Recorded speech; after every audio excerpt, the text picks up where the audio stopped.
ये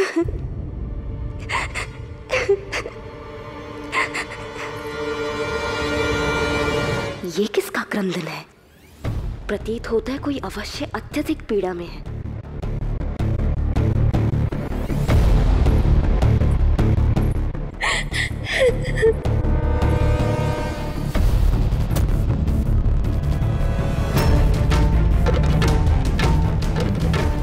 अलक्ष्मी दीदी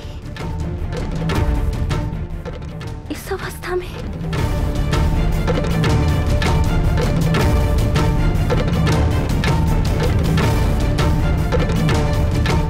अपने कर्मों से कोई भाग नहीं सकता देवी।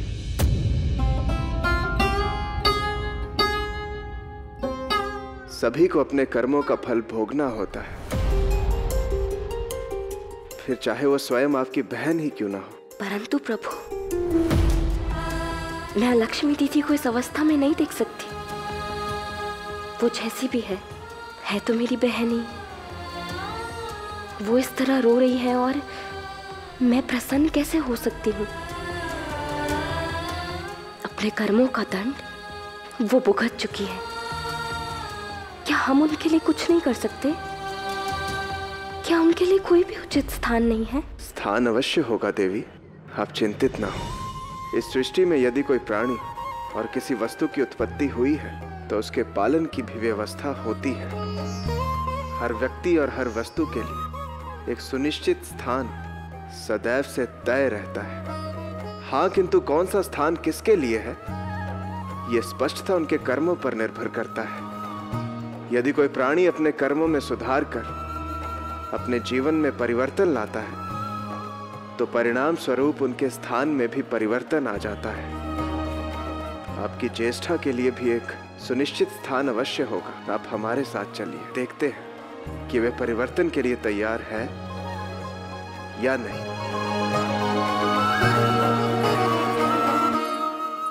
मेरी सहायता करो लक्ष्मी, अपनी ज्येष्ठा को इस पीड़ा से मुक्त कर दो। सहायता करो लक्ष्मी। लक्ष्मी, लक्ष्मी दीदी,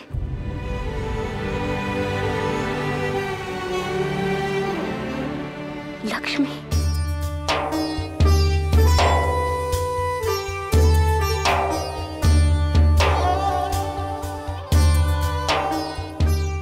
आप दोनों यहाँ?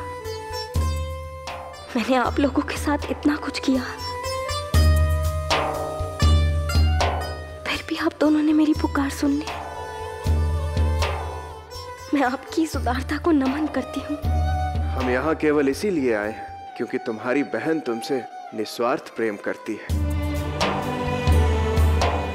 तुम्हें पीड़ा में देखकर उन्हें कष्ट हो रहा था, किंतु इन भावों को समझना तुम्हारे लिए असंभव है लक्ष्मी। मुझे क्षमा कर दो लक्ष्मी, मुझसे बहुत बड़ी भूल हो गई। मैंने तुम्हारे प्रेम का आदर नहीं किया, तुम्हारे लिए इतने सारे विघ्नों को जन्म दिया मैंने। मुझे क्षमा कर दो। ज्येष्ठा होने के नाते मुझे तुम्हारी सहायता करनी चाहिए थी, किंतु मैं हमेशा तुम्हारे रास्ते की बाधा बनी। क्षमा कर दो लक्ष्मी। नहीं लक्ष्मी दीदी, आप क्षमा मत मांगिए। आपको आपकी भूल का आभास हुआ, हमारे लिए यही बहुत है। आप आइए, हमारे साथ बैकुंठ चलिए। मैंने आप लोगों को अलग करने के लिए जो प्रयास किया, उसके पश्चात मेरा यही दंड है कि मैं आजीवन बेघर रहूं और दर दर के ठोकरे खाऊं। लक्ष्मी, हमारे संसार में प्रत्येक प्राणी के लिए स्थान होता है। तुम्हें तुम्हारी भूल का आभास हुआ, इसीलिए तुम इस सृष्टि के लिए एक उदाहरण बनोगी। जहां जहां लक्ष्मी का अपमान होगा, धन वैभव को अनुचित कार्यों के लिए उपयोग किया जाएगा, वहां वहां तुम जाओगी, वही तुम्हारा घर होगा। और तुम इस सृष्टि को यह सीख दोगी कि लक्ष्मी का यदि अनादर किया जाए, उनका अपमान किया जाए, तो घर में केवल अशांति आती है। तुम अहंकार से भरे सभी व्यक्तियों को यह सबक सिखाओगी कि लक्ष्मी का आदर करना चाहिए, सम्मान करना चाहिए, अन्यथा वो तुमसे रुष्ट होकर दूर चली जाती है। नारायण, आपका बहुत बहुत धन्यवाद। आपको और आपकी लीला को शत शत प्रणाम करती हूं मैं।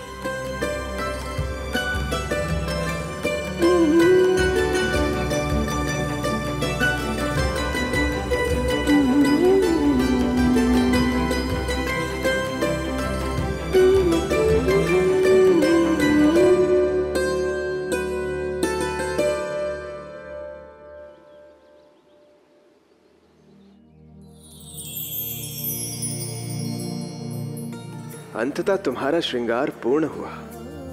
कठोर परिश्रम के बाद मिलने वाली परिणाम की प्रसन्नता अतुल्य होती है। आपने मंथन का भार स्वयं पर ले लिया और हमें सफल कर दिखाया। यदि प्रयास किया जाए तो परिणाम अवश्य मिलता है। जो पूरी श्रद्धा और सच्चे मन से प्रयास किया जाए तो अमृत को भी प्राप्त किया जा सकता है। और अमृत कोई पेय नहीं जिसे धारण करके वो सदैव आपको जीवित रखे। अमृत एक भाव है। जो मनुष्य अपने पूरे जीवन में पूरी श्रद्धा से अपने धर्म को निभाते हैं, वो अपने शरीर का त्याग तो कर देते हैं किंतु कभी मरते नहीं।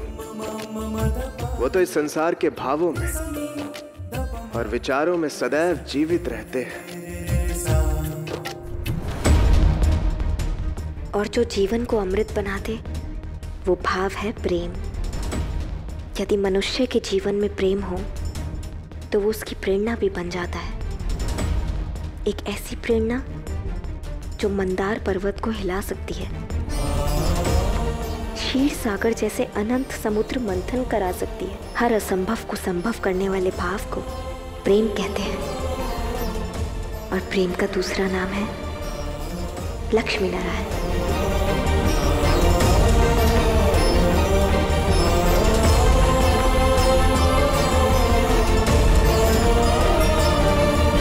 अहंकार की नाश की कितनी उत्तम सीख दी नारायण ने समुद्र मंथन के द्वारा।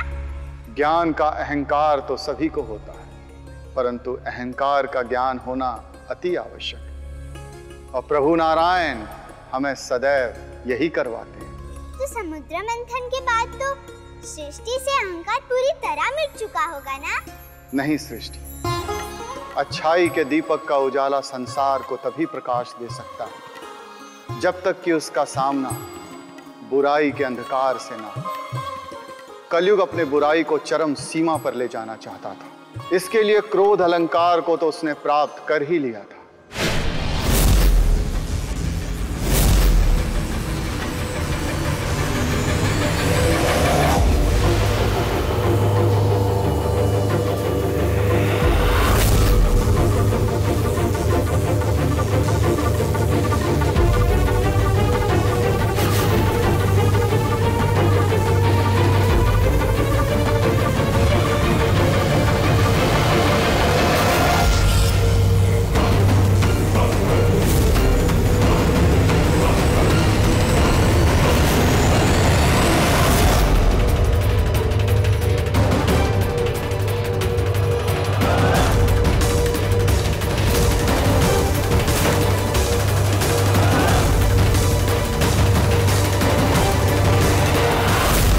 परंतु अब कलयुग अहंकार अलंकार को प्राप्त कर प्रभु नारायण को चुनौती देने वाला था, जिसके लिए उसने चयन किया हिरण्यकश्यप को, जो वर्षों से मेरी तपस्या में लीन था।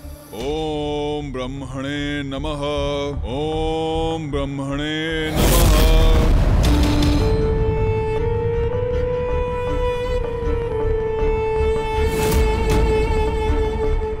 हिरण्यकश्यप, आंखें खोलो, पहचानो मुझे। हिरण्यकश्यप,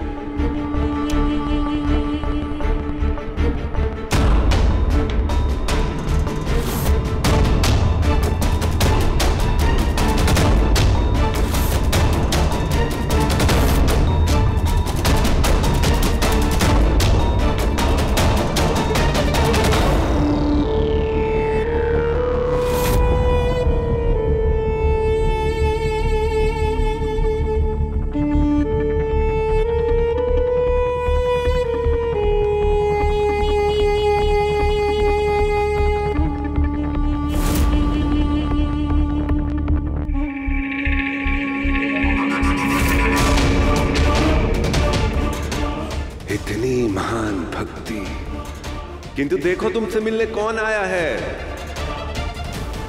तुम्हारे नए भगवान कलयुग। अपना परिचय देना बंद करो। बताओ किस लिए आए हो तुम यहां? तुम्हें ज्ञात करवाने आया हूं कि कौन हो तुम। दैत्यों के सम्राट हो तुम, दैत्य कुल का स्वाभिमान हो तुम, दैत्य वंश की धरोहर हो तुम, हिरण्यकश्यप हो तुम, जिसके पराक्रम और वैभव का कोई मोल नहीं था, जिसके समक्ष समस्त महान योद्धा भी नतमस्तक होते थे, जो अपने बल से समस्त देवताओं को अपने चरणों में झुकाने पर विवश कर देता था। किंतु आज वो स्वयं उन देवताओं के समक्ष नतमस्तक खड़ा है। क्या आज तुम इतने शक्तिहीन हो गए हो कि आज तुमने दैत्य वंश के स्वाभिमान को दैत्य वंश का कलंक बना दिया है कि एक साधारण सा बिच्छू भी आज तुम्हारी छाती को रोंद रहा है। कहां है हिरण्यकश्यप? असली हिरण्यकश्यप कहां है?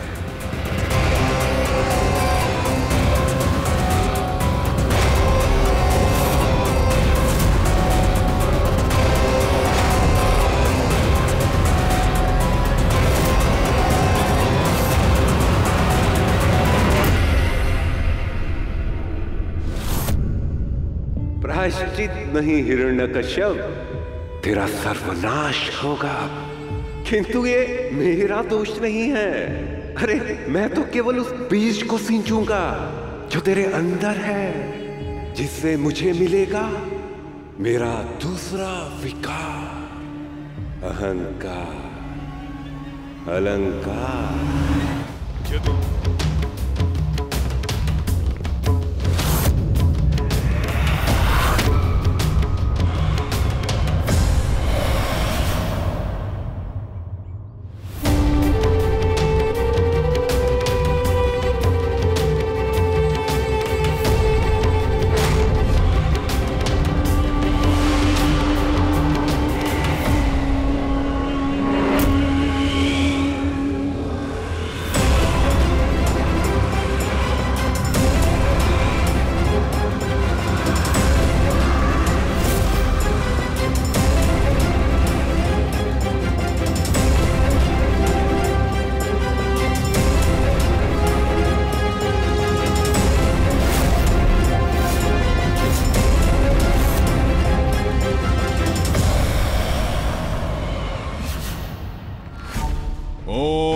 ब्रह्मणे नमः। ओम ब्रह्मणे नमः। ओम ब्रह्मणे नमः। ओम ब्रह्मणे नमः। आंखें खोलो हिरण्यकश्यप, ओम ब्रह्मणे। हम तुम्हारी तपस्या से बहुत प्रसन्न हैं।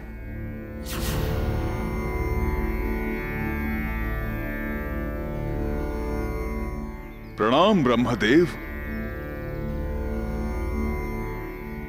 मांगो, क्या चाहिए तुम्हें? ब्रह्मदेव, यदि आप मेरी तपस्या से प्रसन्न हैं, तो मुझे वचन दीजिए कि मैं जो भी आपसे वरदान मांगूंगा, आप उसे अवश्य पूर्ण करेंगे। मैं वचन देता हूं, निसंकोच मांगो। ब्रह्मदेव, मुझे अमृतत्व का वरदान चाहिए। मैं अमर होना चाहता हूं ब्रह्मदेव। यह असंभव है हिरण्यकश्यप। हम तुम्हें अमृतत्व का वरदान नहीं दे सकते। जैसे जीवन एक सत्य है, वैसे ही मृत्यु परम सत्य है। तुम कोई और वरदान मांग लो। नहीं दे सकते? अर्थात ब्रह्मदेव, आपने मुझे वचन दिया है, फिर आपके वचन का क्या महत्व रह जाएगा ब्रह्मदेव? निसंदेह हमने तुम्हें वचन दिया है। हम वचनबद्ध हैं और हम उसे निभाएंगे भी, परंतु हम तुम्हें कोई ऐसा वरदान नहीं दे सकते जो प्रकृति के नियमों के विपरीत हो। तुम कुछ और मांग लो हिरण्यकश्यप। ठीक है ब्रह्मदेव, यदि आप मुझे अमृतत्व का वरदान नहीं दे सकते तो अपनी मृत्यु स्वयं चुनने का अवसर तो प्रदान कर सकते हैं ना ब्रह्मदेव? जैसी तुम्हारी इच्छा, मांगो।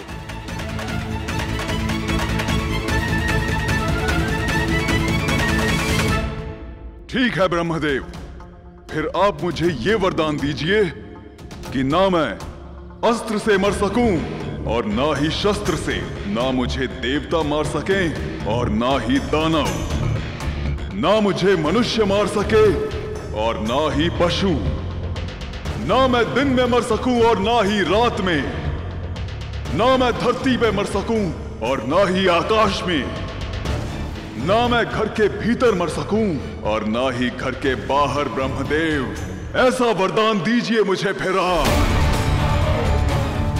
तथास्तु।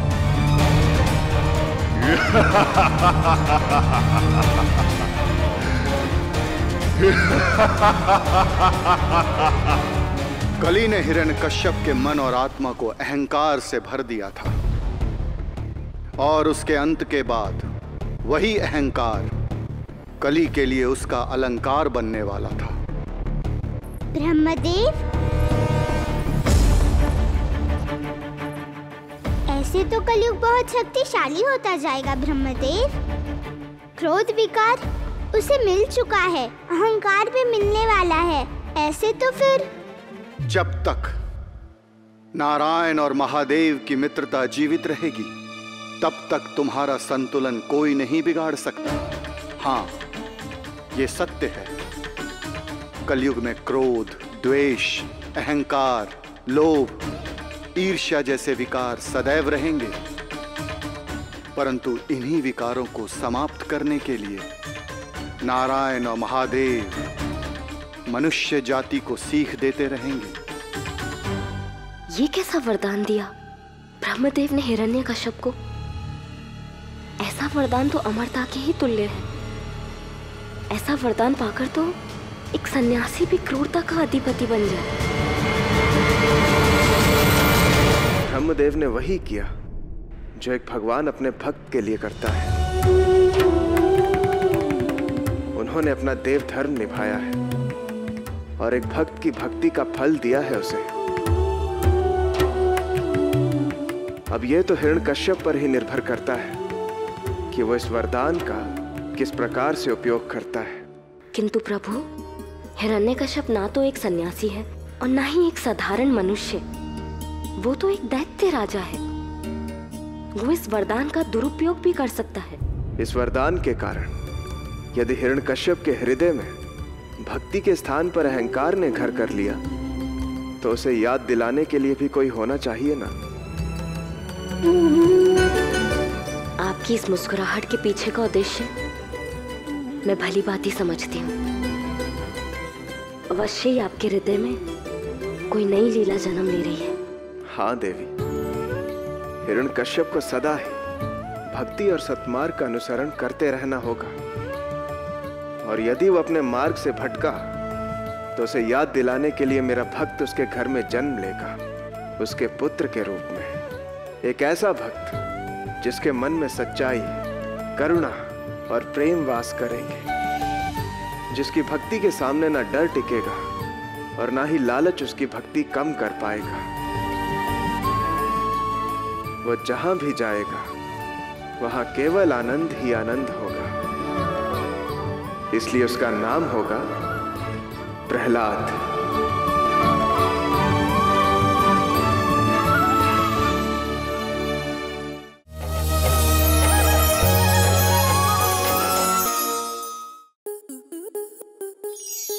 स्टार प्लस के ऐसे ही और बेहतरीन लम्हे देखने के लिए सब्सक्राइब करें हमारे YouTube चैनल को।